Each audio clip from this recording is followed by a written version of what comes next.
বলিউডে হঠাৎ হঠাৎ বোমা ফাটে, কিন্তু অরিজিৎ সিং এর সেই ফেসবুক পোস্ট ছিল ঠিক যেন নিঃশব্দে পড়া বজ্রপাত। প্লেব্যাক গানকে বিদায়, এই একই শব্দেই থমকে যায় ভক্তদের প্লেলিস্ট, রিলস আর নস্টালজিয়া। 40 বছর বয়সে ক্যারিয়ারে মধ্য গগনে দাঁড়িয়ে এমন সিদ্ধান্ত, সোশ্যাল মিডিয়ায় মুহূর্তেই প্রশ্নের বন্যা। কেউ বললেন অবসাদ, কেউ বললেন রাগ, কেউ আবার গুজব রাঁধলেন ইন্ডাস্ট্রির রাজনীতি নিয়ে। কিন্তু অরিজিৎ নিজেই জানালেন সঙ্গীত ছাড়ছেন না, শুধু সিনেমার পর্দার আড়াল থেকে সরে দাঁড়াচ্ছেন।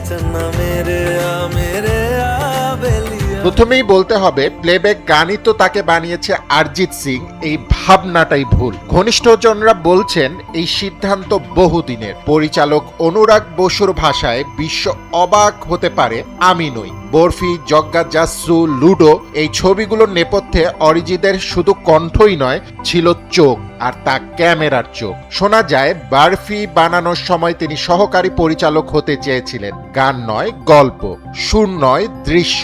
অরিজিতের ভেতরের মানুষটা বারবারই একটু অন্যরকম।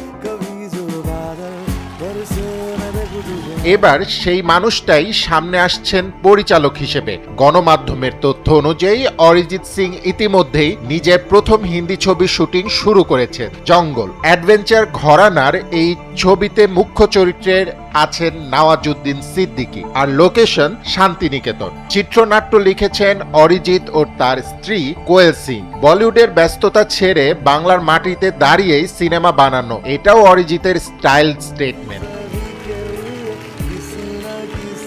দ্বিতীয় কারণটি মজার। বলিউডে রাজত্ব করলেও তিনি থাকেন মুর্শিদাবাদে। মুম্বাইয়ের ট্রাফিক নয়, তার চারপাশে নদী, গাছ আর নিস্তব্ধতা। সেখানেই বানিয়েছেন নিজের রেকর্ডিং স্টুডিও। সেখান থেকে গান রেকর্ড, কম্পোজ, প্রোডাকশন সবই চলে। সেলিম সুলেমানের মতো নামি জুটিও সেখানে গিয়ে গান রেকর্ড করেছেন। সুলেমান মার্চেন্ট বলছেন, চলচ্চিত্র নির্মাণ অরিজিতের বহুদিনের স্বপ্ন, এখনো সে পুরো মনোযোগ সেদিকেই দিচ্ছে।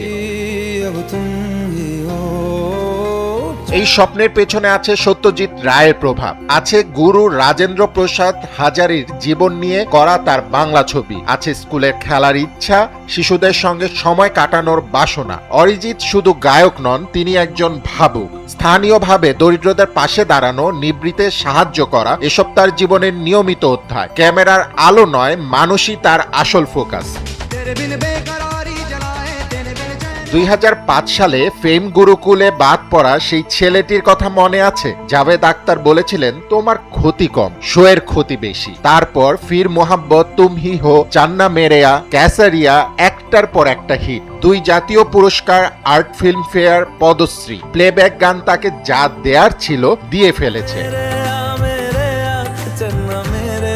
তাই হয়তো এবার অন্য গল্প, অন্য পর্দা, অন্য আলো। অরিজিৎ সিং বুঝিয়ে দিয়েছেন, কণ্ঠ কখনো অবসর নেয় না, শুধু পথ বদলায়। আর সেই পথের মোড়েই দাঁড়িয়ে বলিউড এখন ফিস ফিস করছে, গায়ক নয়, এবার পরিচালক অরিজিৎ। ফুয়াদ রোহানী খান, এনপিবি।